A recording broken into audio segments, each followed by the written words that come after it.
Les Malgaches, c'est vraiment un peuple qu'on entend même quand on est aux quatre coins du monde. C'est eux qui nous réclament le plus. Et puis c'est un peuple qui sait faire la fête. Les gens savent vraiment profiter de la fête, ils savent danser, ils aiment danser. Et c'est un de mes rares concerts où du début à la fin, vraiment sur chaque titre, les gens dansaient, tu vois.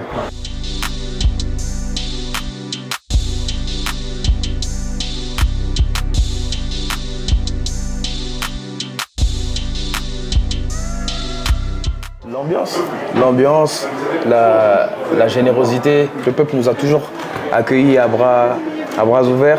Madagascar, les Malgaches, c'est vraiment un peuple qu'on entend même quand on est aux quatre coins du monde. C'est eux qui nous réclament le plus. C'est vrai que c'est toujours un peu compliqué de venir à cause de la distance. C'est super loin. Mais il me semble, de ce qu'on a entendu, on fait quand même partie des artistes qui se déplacent quand même le plus ici à Madagascar.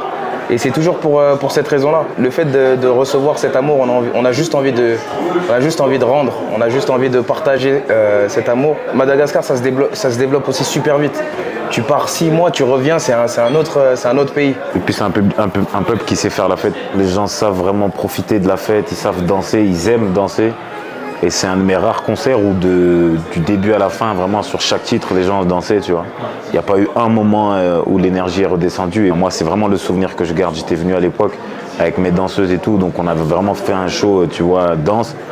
Et toi, être sur scène, danser, avoir des gens dans le public qui dansent, c'est entrée plat dessert, tu vois. Donc franchement, moi, j'aime beaucoup Madagascar pour ça.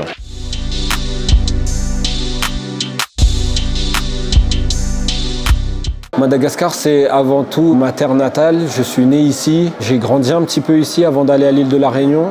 Et c'était important pour moi de revenir ici et de créer quelque chose dans ce que je sais faire. C'est pour ça que c'était super important pour moi de faire cet événement en autoproduction, nous-mêmes. C'est-à-dire que ce soit Nas Production, vraiment avec mon équipe, de créer cet événement, de créer cet écosystème autour de l'événementiel ici à Madagascar, afin de promotionner justement la culture du pays et afin que les gens de l'extérieur puissent se rendre compte du potentiel de Madagascar et donner l'envie à plein d'autres artistes, plein d'autres sportifs, plein d'autres personnes à venir se produire à Madagascar à travers Nas Production ou à travers d'autres structures en local, parce qu'ici on a énormément de potentiel.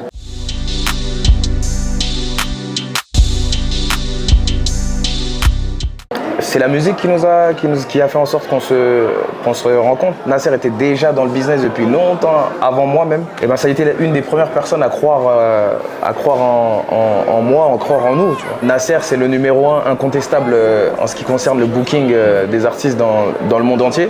Il y a zéro concurrence sur ça, il n'y a pas de doute. Nasser et moi, on n'a pas commencé quand j'étais gros. J'étais vraiment personne quand on a commencé. C'est là que notre amitié a commencé et on est sur plus de 10 ans de connexion, Nasser et moi. Et aujourd'hui, c'est juste la famille, c'est juste mon frère en fait. Moi, ça a découlé en fait de ma signature avec Barak Adama, qui était un ancien membre de la section d'assaut. Donc forcément, qui dit section d'assaut dit Gims, etc. Et Nas, il travaille aussi avec Gims aussi au début et avec la section d'assaut, que dis-je. Moi, dès que je suis arrivé, en fait, je suis arrivé automatiquement dans l'écurie un peu section d'assaut, etc. Parce que mon mentor était Barak. Donc j'ai forcément rencontré très rapidement toute la famille, un peu, et tout ce qui a découlé de la section d'assaut. Nas, en fait, ça allait de soi. Dès que j'ai commencé à faire parler de moi, c'était le chemin logique. L'avantage que j'ai avec mes artistes, c'est que c'est vraiment l'esprit familial. C'est-à-dire qu'on fait de la musique, on fait du business, mais on fait plein d'autres choses aussi. On développe plein d'activités à côté.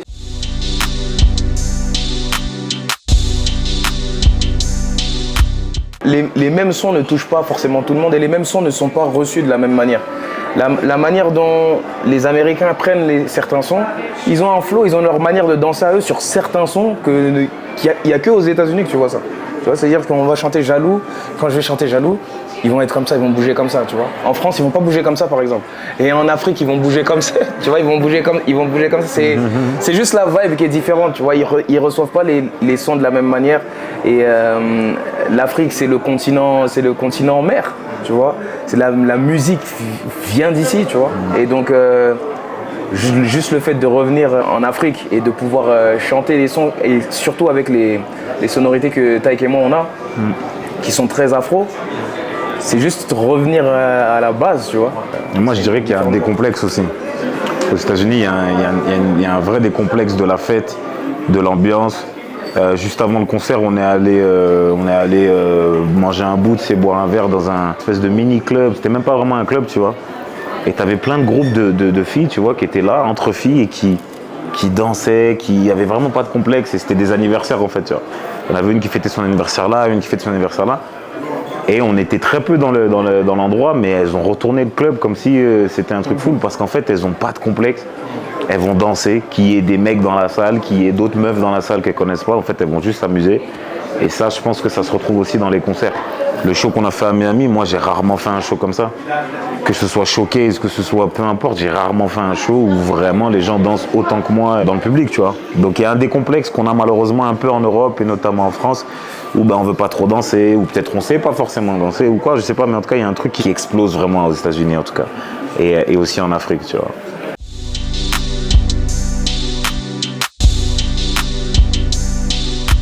L'Afrique a beaucoup évolué. Je parle de l'Afrique, c'est dans son ensemble, hein, Madagascar y compris. La différence qu'on a, c'est toujours sur le terrain, notamment en termes de matériel technique, en termes d'emplacement, c'est-à-dire de lieux où faire les spectacles. Parce que des fois, il y a des endroits qui ne sont pas homologués à recevoir du grand public. Donc il faut mettre en place tout un système de sécurité, tout un système de sonorisation, voir est-ce que dans le pays on a assez de matériel où il va falloir importer. C'est ça la difficulté qu'on retrouve plus aujourd'hui en Afrique, mais aujourd'hui les gens ils se développent beaucoup. Les pays en Afrique ils se développent beaucoup et les gouvernements ils mettent l'accent vraiment sur la culture. Donc aujourd'hui il y a beaucoup plus de personnes qui ont investi dans les projets culturels. Donc du coup par rapport notamment à l'achat de tout ce qui est matériel scénique, tout ce qui est lieu. Il y a le stade Barea, on peut aménager à ce que la pelouse ne soit pas entachée, c'est-à-dire le stade ne soit pas entaché par le fait qu'il y a un concert là-bas.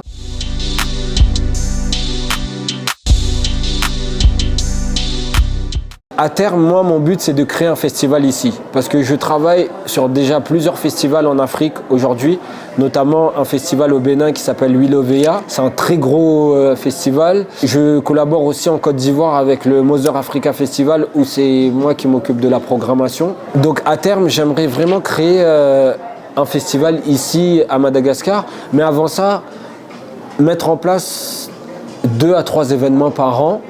Et pourquoi pas créer vraiment une filiale de Nas Productions directement à Madagascar avec des Malgaches qui travailleront dans la structure directement. Parce qu'aujourd'hui, je me suis rendu compte que les Malgaches ont beaucoup de potentiel, notamment là sur le concert qu'on organise demain. On a ramené l'équipe de Métropole ici à Madagascar, mais on a pris énormément de gens en local aussi, qui travaillent sur le concert. Et on a vu que Madagascar n'avait rien à envier aux gens de l'extérieur parce qu'il y a un potentiel énorme. Les gens, ils écoutent, les gens, ils apprennent sur le terrain et ils exécutent à bon escient. C'est-à-dire qu'ils travaillent vraiment très très bien. C'est pour ça que je me suis dit qu'il y a vraiment un truc à faire sur ce volet-là. Et là, avec mon équipe, on est en train de réfléchir à implanter vraiment Nas Productions ici, notamment des bureaux ici de Nas Productions à Madagascar. Et ensuite, travailler, pourquoi pas, sur plein d'événements ici, mettre en place notamment, travailler avec les entrepreneurs locaux sur, par exemple, des forums, des salons, des événements culturels, des événements sportifs. Donc voilà, ça c'est un truc que j'aimerais vraiment travailler et mettre en place ici à Madagascar parce qu'il y a un potentiel énorme.